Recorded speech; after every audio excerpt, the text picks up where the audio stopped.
This video is going to show you how to turn your work and crochet into stitches after you have finished crocheting into your foundation chain.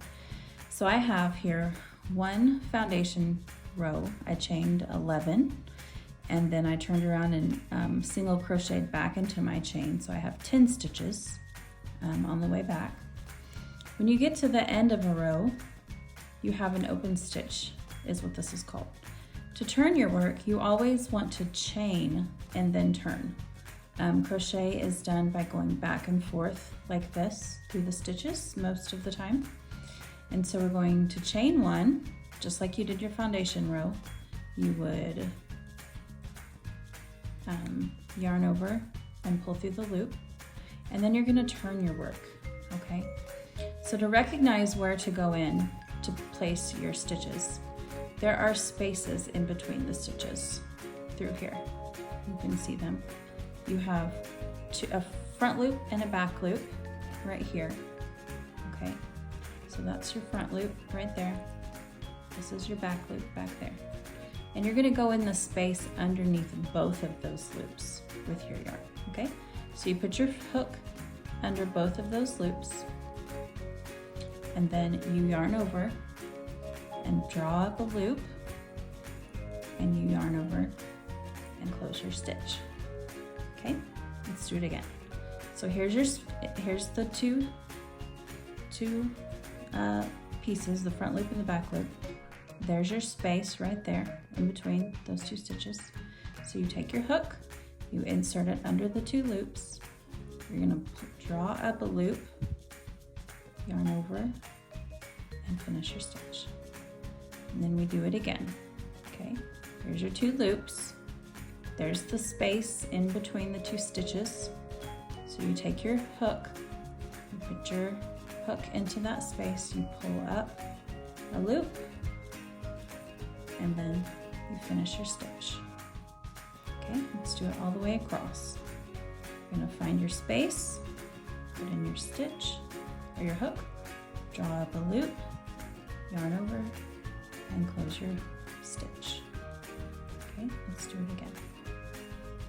Insert your hook, pull up a loop, yarn over, and close your stitch.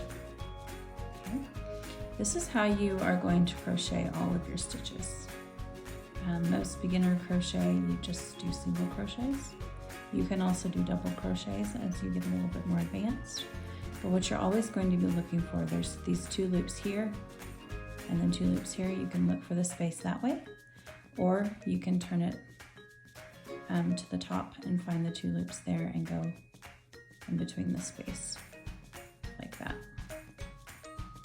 So you yarn over, pull up your loop, yarn over and close the stitch. Yarn over, pull up a loop, yarn over and close your stitch. And then you can see that we have one stitch there and one stitch here.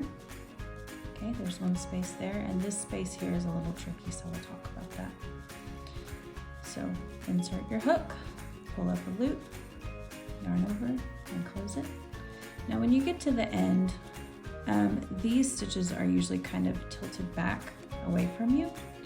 And so when you insert your hook, instead of inserting it straight, you're gonna kind of insert it diagonally when you get to the end. So if I had gone straight, you can see here, I've missed a loop right there. I've got my hook into the front loop, but not into the back loop. So if I pull it out and I insert it kind of, let's see how to show you guys this.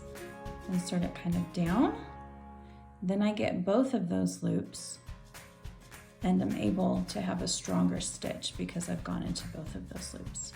So I yarned over and pulled up a loop, and then I yarn over and close that stitch. And then to go back, you do the same thing you did on the other end. You would chain one and turn, okay? And so then you have all of your stitches in a row again. And you would just go backwards this direction again, okay? So you find your space, it's pretty obvious right here. Okay, you insert your hook, you pull up your loop, and then you finish finish your stitch. And you would just go back and forth for as many rows as your pattern calls for. And that is how you would crochet into stitches after you've finished your foundation row of single crochets into a chain.